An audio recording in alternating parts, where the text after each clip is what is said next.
All right. Hey, everybody. I will not ask you to sing or dance, okay? I think last year I mentioned dancing, and someone challenged me to do it, and I steadfastly refused. And I will continue that, abstaining from dancing. I'm so excited to be here with you. Looking forward to sharing some data, some research with you from this new study we've completed with the RPOA, really diving into the value that buyers see in RPO, what sort of things they're looking for in the coming years, and that relationship, the services they're prioritizing, all those kinds of things. I'll share with you some stories, some other funny things, some examples, all those things to make this relevant to you. I sprinkled in a little bit of our data from our big TA study we do every year just to set the stage in a little bit. So all kinds of fun stuff. And the first thing I think of when I think of research are airplanes. Anybody else? Probably not. I got one in the back, okay. So back in the 40s, the Air Force was crashing a lot of planes. And they were trying to understand why. The pilots were better trained than ever been, the planes were safer than ever been, and that they were having a lot of crashes and incidents and problems. And so they started looking at all this data and said, you know what? These planes were designed about 20 years ago. Are the pilots of the day a different size maybe? Maybe they've changed or something else. Their characteristics are different. So they started looking at the pilots they had, and they said, the only way to find out is to measure. We know that in our jobs, right? So they started measuring every one of 4,000 pilots on all these dimensions that you can imagine and probably some you don't want to imagine, okay? 140 different dimensions. And they go through and they measure all of these pilots, and they come back and say, okay, so the average pilot is this tall, their arms are this long, their feet are this big, everything else. They're going to use this data to go and make sure the cockpits are designed around what the average pilot looks like. Well, one of the researchers that was doing these measurements said, I wonder how many of those pilots are actually average. So he went through and looked at 10 different measurements, things that are pretty descriptive of someone's ability to fit in a cockpit, like how tall they are, right, how long their arms are, those kinds of things, so they can operate the airplane. And out of 4,000 pilots, what percent of them do you think were average? I'm hearing very quiet numbers that I can't hear from up here. 15%? Is it 15? 15 is too high. 5% is too high. 2% is too high. 0. Someone said 0. Yeah, who said 0? All right, I'll get you a book when we're done here, okay? 0%. 4,000 pilots, 10 common metrics, and even on those just 10, there were 0 pilots who were average across all of those things. And what's interesting is when you think about a pilot, they're not picking, you can't even become a pilot. There's a gentleman here who's 6 foot something, like they can't even get in a cockpit at all. So they already are pre-selecting people for a certain size. The reason I'm sharing this story is not just because I love data and numbers and airplanes, but because the clients you work with are like what the researchers found here. Average is a very math thing.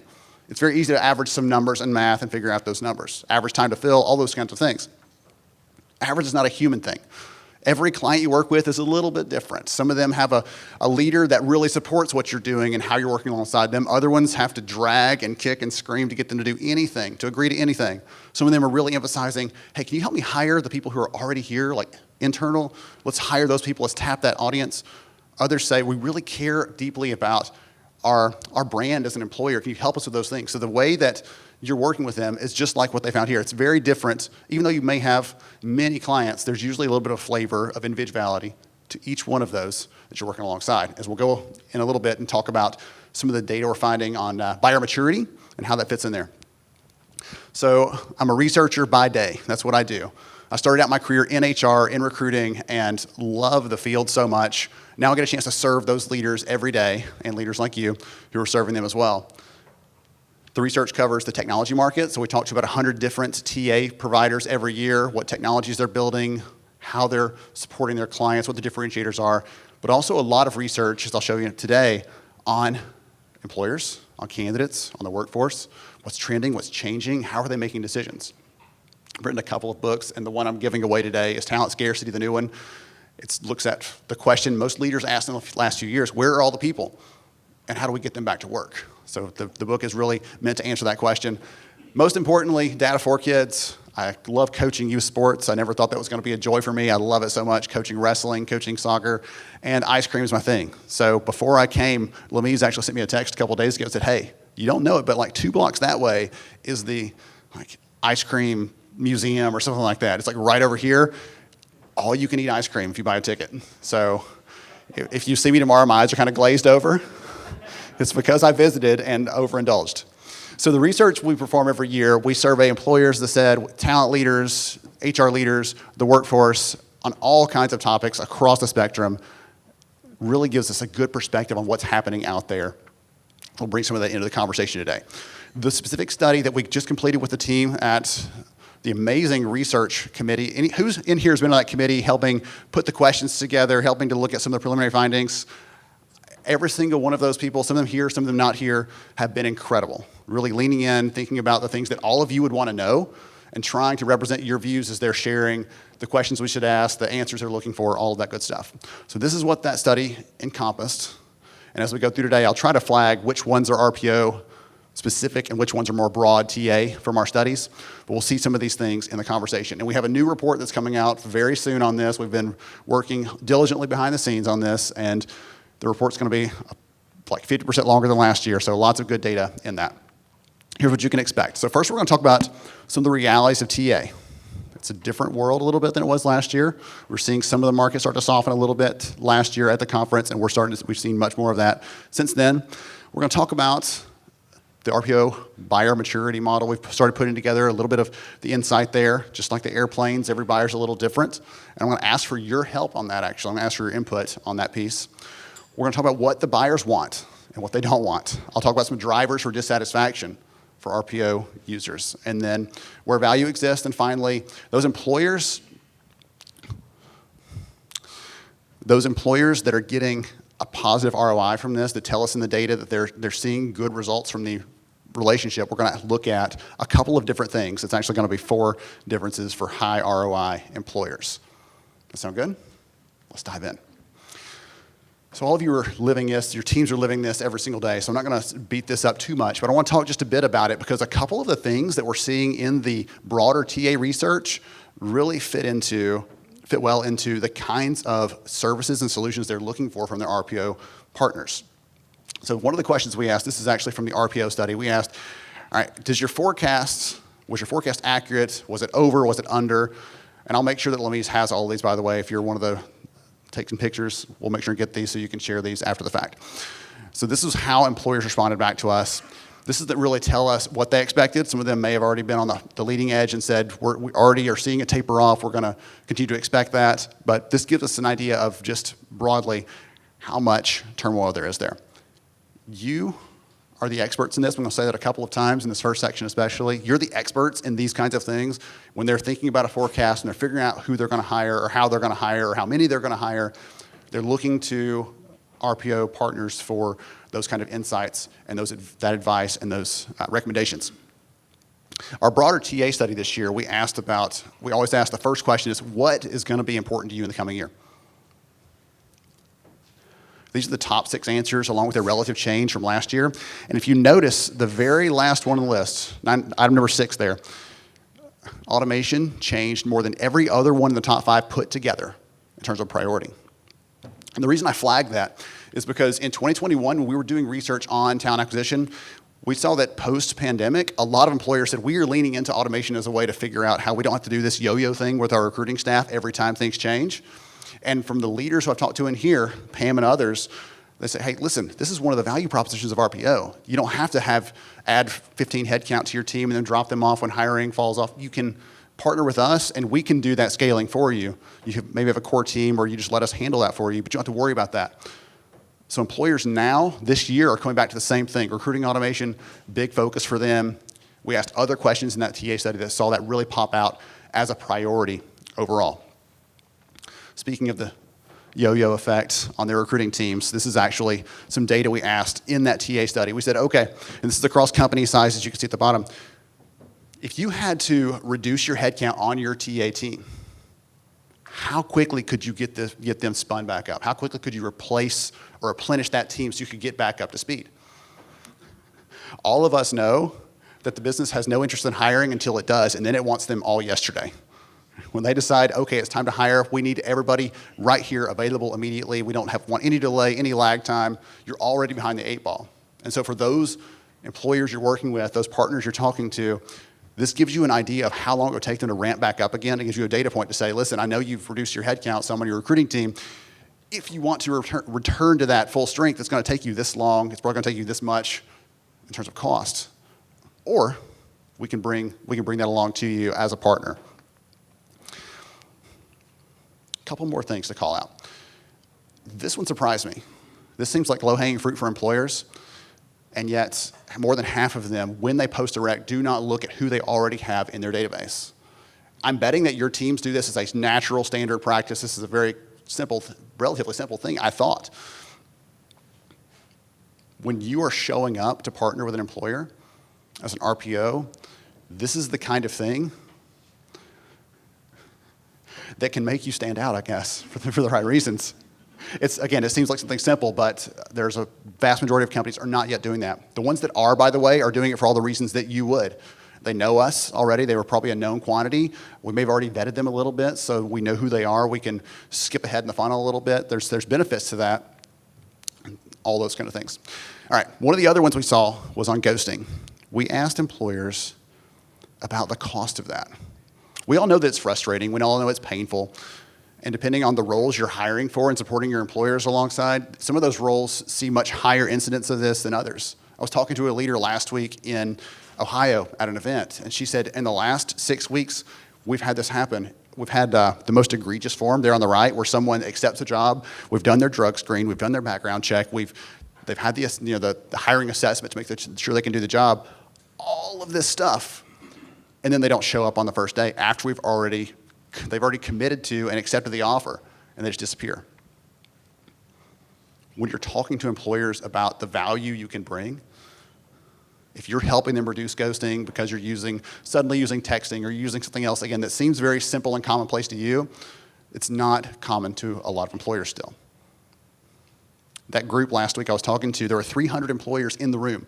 I said, how many of you are using text in recruiting already? And I bet most of you would raise the hands in here if I'm asking you that question. 6 people raised their hands? Like, what is going on here? Okay. All right. 1 or 2 more here on the candidate side. So this is a question on the candidate side. This looks at what matters most to them. Just like on the recruiter side, I was asking what matters as an employer.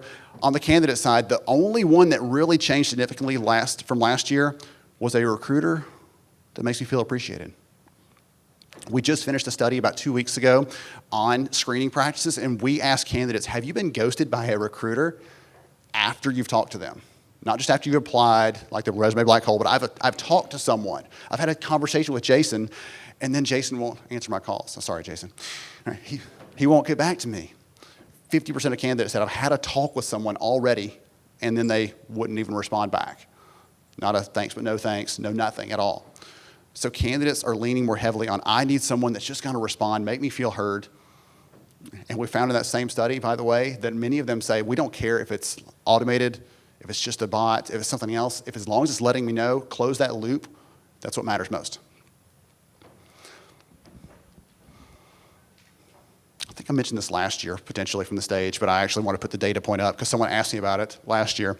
So we look at this research, we see that candidates who are younger than 24 years old are twice as likely as those who are 45 or older to say when that hiring process gets long and complicated and drags out, they're much more likely to ghost and back out after they've already applied.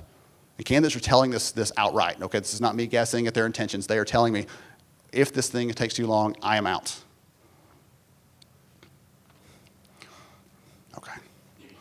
As I said, you are the experts on this. You're the experts on what candidate expectations are. The employers are looking to you for that kind of advice and input. You're the experts when you're working with employers that are trying to figure out how to do something different and unique. You'll see in a little bit what they're looking for specifically. In a lot of cases, like innovation, creativity. You may think that's something way up here for most of the employers as you see in the data. For you, it may not be that much of a stretch to bring in something that's working somewhere else and helping those employers figure out what really is creating better outcomes, creating better results when it comes to hiring.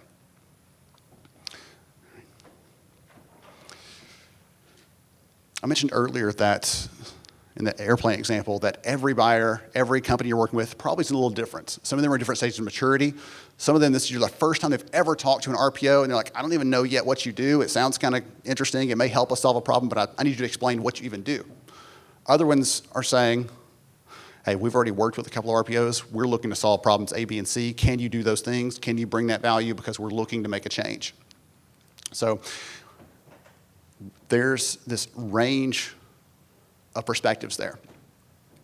There was an experiment done a few years ago in a sculpting class. And so they took this group, they broke them into two groups, and they said, okay, for the first group, I'm going to have you go through and I'm going to have you study all the best sculptors, study all their techniques, their best approaches, and you're going to take this in semester and make one amazing piece of pottery.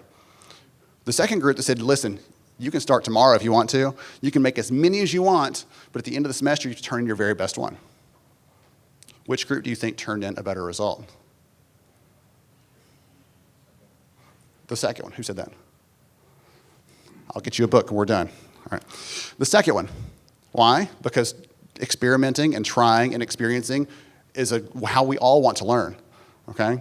Thank goodness we didn't read a book and they put us in a car and say, go have fun. Right? Someone was there to slam on the brake when they needed to when we're about to do something kind of silly. They sound the same kind of thing. When you're working an employer that's making this decision for the first time, the way they see it is different, the way their experience is different, and the chances are they're probably going to not know the right questions to ask. They're probably going to drop something, they're going to mess something up, and as I'll show you in a little bit on the dissatisfaction data, there's some things in there that you can help to solve for. But other employers have been doing this, have already adopted an RPO, have experienced what that's like, and they're looking to fine-tune that on the second time around. When we see employers making a change, this year we added some new reasons in for changing. And, all right, anyway, I'll get to that in a little bit. So this is the model we're looking at. We have a couple different levels here. From that very first, we're just emerging, we're trying this out. To those who have said, we're using this, we're getting benefits, we're a little bit farther along, but we're not quite to that mature stage, up to those employers that are looking for and seeking out value and seeing it as a real partnership. And that's where the real ROI starts to take place when they see it not just as, I need you to put a body in a seat on this date, but how can you help us align with what the business is trying to accomplish so that we're able to meet those goals, we're able to meet those production targets, we're able to meet those other sort of objectives the business has, because we all know, every person in this room knows that hiring impacts that to some degree, but that still is a novel idea to some leaders. They don't have that clear understanding and awareness of how tight that is. So I share this, and I'm going to ask a quick question. You don't have to answer me now, but I'd love for you to catch me at some point. I'll be here today, I'll be here tomorrow. Catch me when you get a moment and share your numbers with me. What percent do you think fits into each of these buckets? Do you think it's 20% in one, 50% in another? I'd love to hear from you. So think on that a little bit. You're going to help influence and inform the research as we're going forward, and I'd love to hear your opinion on that at some point in the next 24 hours. If you don't get me here, I'll make sure my contact information's out there so you can reach me after the fact too. And now, the moment you've been waiting for. Let's find out what they're looking for. So, if you haven't noticed, I love stories. I'm going to tell you another story really quickly, but it ties in, I promise. So there's a gentleman named John Rulin. If you do sales in the room, by the way, there's a book called Giftology that I highly recommend. It's a great book. Talks about using gifts as a way to build relationships, not in this sleazy, sneaky sort of way, but it feels, I find out what matters to you, and I bring that to you, and it creates a relationship. So John Rulin wrote this book years ago. He was this incredible salesman, and he loved giving gifts and experiences. And so he was about to get engaged. And he knew that his girlfriend liked The Notebook. I've seen the movie The Notebook, right? It's one of the tearjerker love stories. So he said, here's what I'm going to do. I'm going to spend the next month, got a notebook. He hand wrote 70 pages of what she meant to him and how he cared about her and their dreams for their future. Hand wrote all this in this notebook. And here's what his plan was. He was going to have a friend who's a makeup artist doctor him up to look like he was in his older years. He was going to get someone to give his girlfriend this notebook as she was getting on the plane, and he bought the seat next to her.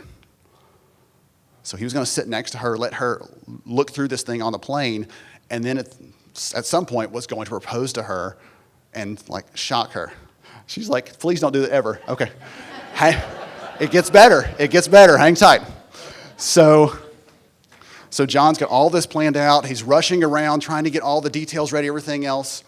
And you've had those days where you're just to the limit and you about drop. Well, John is going through security and passes out on the floor.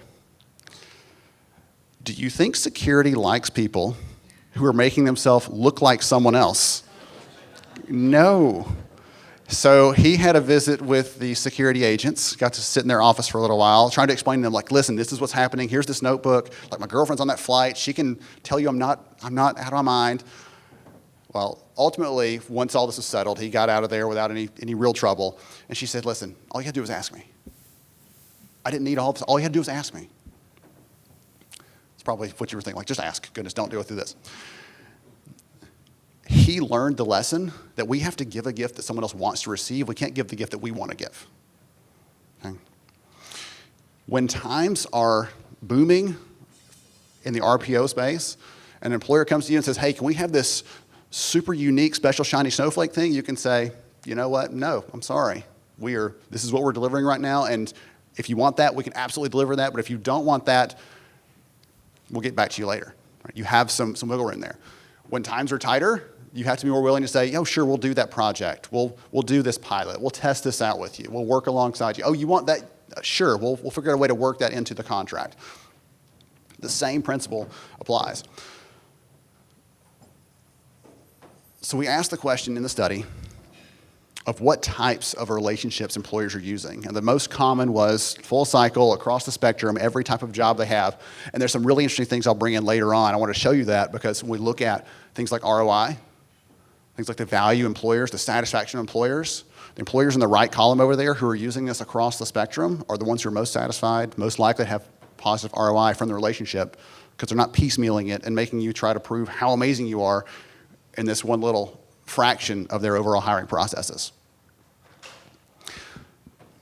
So in the study, we asked, what support do you want from your RPO partner, which is the light blue, and then we ask, what are you actually getting from them? What are they actually delivering to you in terms of services? And that's the dark blue here.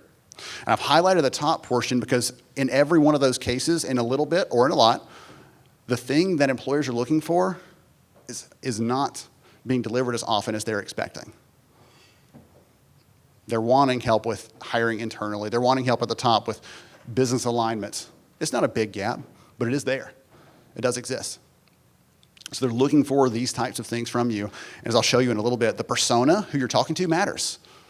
You know that already, but the persona you're talking to, if you're talking to that person, the executive person on the team, the thing they care about is actually the business alignment piece. If you're talking to someone in a TA or HR persona, one of those practitioners on that side, they're more likely to say the recruiting strategies. Bring me some ideas. Bring me something new and different, because they're going to have to put that into place. That makes logical sense, but that breaks out depending on who you're talking to. This is actually a look at how this compares over time. So this is the same set of answers here, same order that was in on the previous slide, but on the right side you can see how it changed from the year before. The demand for innovative recruiting strategies jumped way up there, way up the list, as companies are saying, we need other ideas here, okay? And it's possible because in 2021, they were saying, anything goes, let's just make it happen, fill the seats, go, go, go. And then now they're saying, okay, let's hold up a second, let's figure out what are some other ideas, some other approaches. Maybe they don't want to have to do the yo-yo thing with their team. There's lots of different things that could be behind that, but employers are looking for that type of thing. Hat tip to Jason for this question. He said, all those things in that previous slide, do they want us to just give them those things, or do they want to pay for them? That's a really great question. So we asked them, would you expect those things to be included? Would that be an upsell? How would you expect that to be? And the number of companies that said added cost or included was almost exactly the same here. You can see on the second and third columns or bars.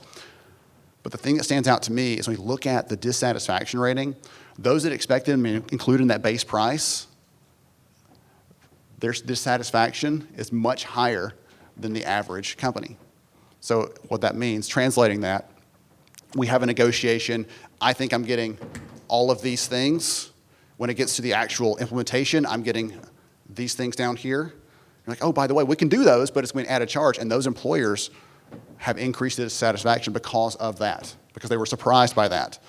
And you may have told them 7 times, it may have been spelled out in the contract, you may have reminded them, and yet that's still the case. So communication, clarity, really understanding what they can expect to get from you is so, so important there. If it's going to cost them something extra for you to help with employer branding stuff, because that does take extra time and effort and insight and research on who their competitors are and what their key personas are, like all that kind of stuff, they have to understand that from the outset. If you just plunge forward, they're going to be more likely to be dissatisfied with that. All right, I mentioned this one already. Okay. Not a single one of you wants a company to work with you and end up being dissatisfied. So I tried to pull out a couple of things that indicated what that looked like. So the first up, I mentioned that one already. They're looking for that to be in the base price. They want all of these other sorts of things, the extra offerings to be included there. And it may not be that they would be unhappy if they knew ahead of time, but there's what psychologists call the expectation violation. They expect this, they got that, and that gap that feels like a violation to them of trust. Satisfaction drops for those when they're getting updates from their RPO partners infrequently. If they get it on a regular basis, consistently, week to week, even month to month, it's still pretty good. But if you go out past that, like, hey, we give them updates every other month or quarterly or less often than that, their dissatisfaction starts creeping up pretty quickly because they feel like they don't have tabs on what's going on. They're not being reminded on a consistent basis of the value you're bringing. And then for those employers, we asked about what sort of value does your RPO bring? Do they help you to scale up and down quickly? Tying back to some of those other stats we had earlier. Those that say their RPO supports that piece of what they need, their satisfaction doubles.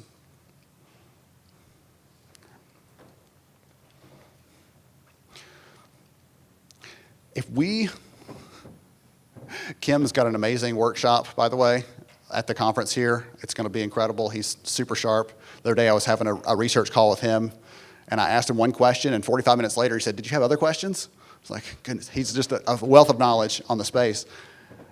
And if we were putting together, if I got all of us together and said, well, let's build a training class on RPO. Well, we could say, well, we have this workbook, and it's got 8 chapters, so let's just do an 8-hour class and break it up one hour at a time. Okay, that makes sense logically.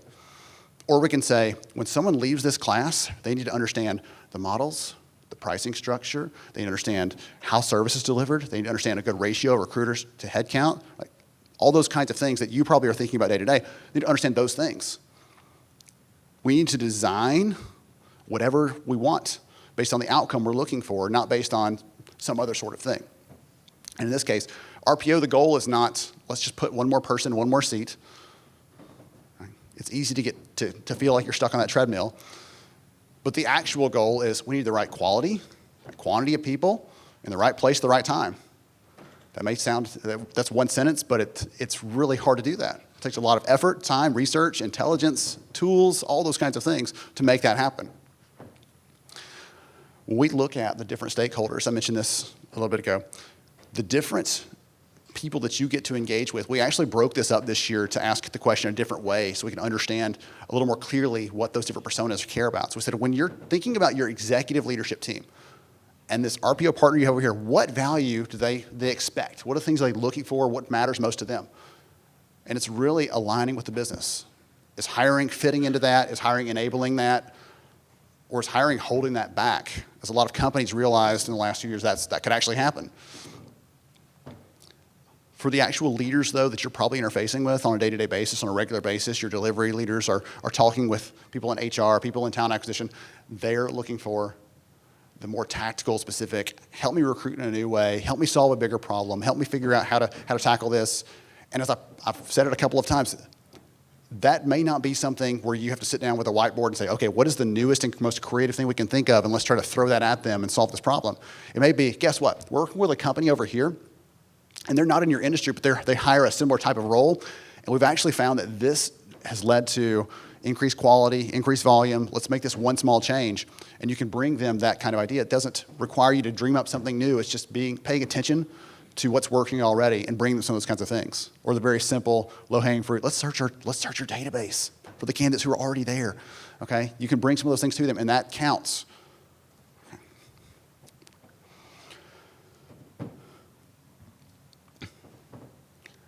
Employers who are using an RPO partner that say the ROI is a positive one, they're getting good benefit from that, are much more likely, 88%, to be using that full life cycle for all roles, using it across the spectrum.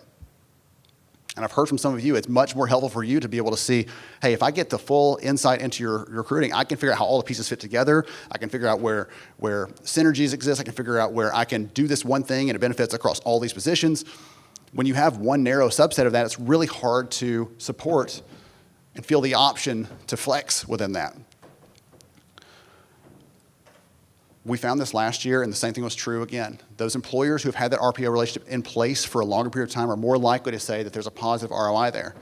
You know as well as I do that you do not want to measure the ROI 2 weeks after the implementation happens, okay? We're ironing out the kinks. We're figuring out how things work. We're trying to get all of those things aligned together to bring that value. And so once they've had that in place for a longer period of time, you know all the ins and outs. You know the relationships, all the other cultural dynamics that come with working with those companies. All those things start to settle down, and you can start figuring out ways to add additional value.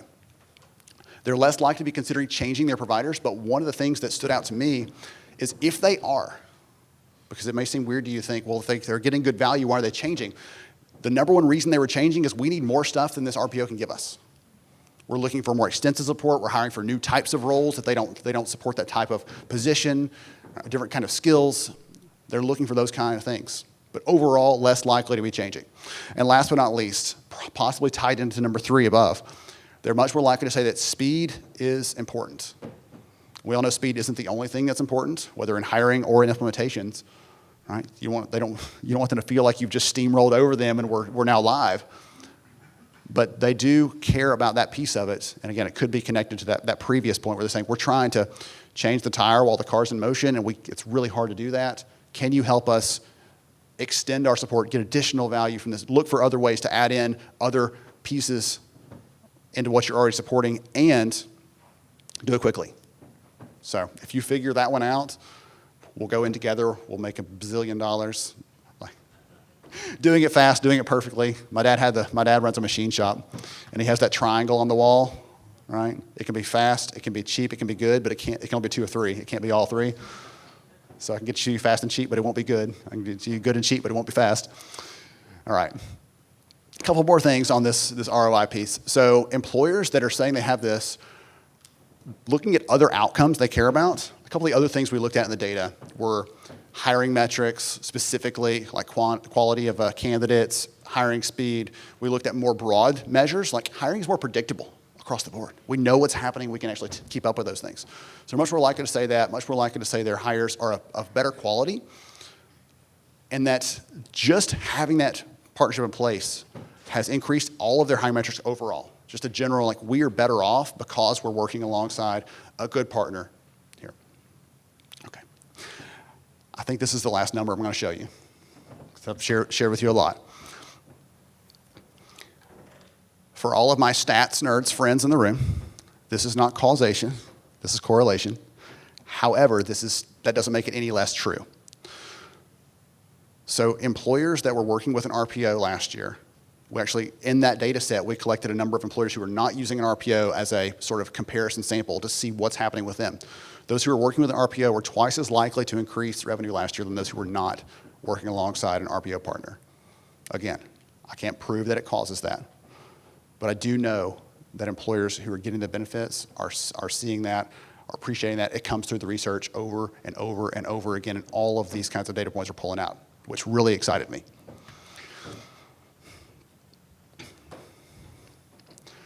I told you I wouldn't sing, and yet I'm going to quote some lyrics, not very melodically. So one of my favorite musical artists has a song, and some lyrics are, the sun comes up, the sun goes down, this old world keeps spinning around, I'm traveling down this long and winding road, seasons come, seasons go, they take me high and they leave me low. And that may feel like your job some days, working in the RPO space. The sun goes up, sun goes down, sometimes we're riding high, sometimes things are more challenging, more difficult. But all of the data that we're seeing, all the evidence we're seeing, Lamise and the team had stats up on the screen earlier before we started from some of the other industry firms that look at RPO. Things right now are taking a little bit of a breather, but long term, the forecasts are good. They're positive. It's a bright future overall for what RPO is bringing. And based on the numbers and the things I'm seeing here, as someone that sort of represents the buyer perspective on things, we have some people in the room who are heads of TA who they can share some of those later on. But as someone who represents that buyer perspective, it's not hard to see why. They're seeing the value. They're telling us that they appreciate their partnerships. And even for the ones who say, hey, we're making a change, it's not like we're getting rid of this and we're just going back to the old way of doing things. Many times it's, no, we're actually looking for additional support. We're looking for something extra. We want someone else that's going to come along and really give us the quality of support we're looking for. So they're still looking for that as a way to solve their problems. They aren't going the other direction. Thank you so much for letting me share. Again, I'll be here. Don't forget to share your stats with me later on in the buyer maturity. Thank you.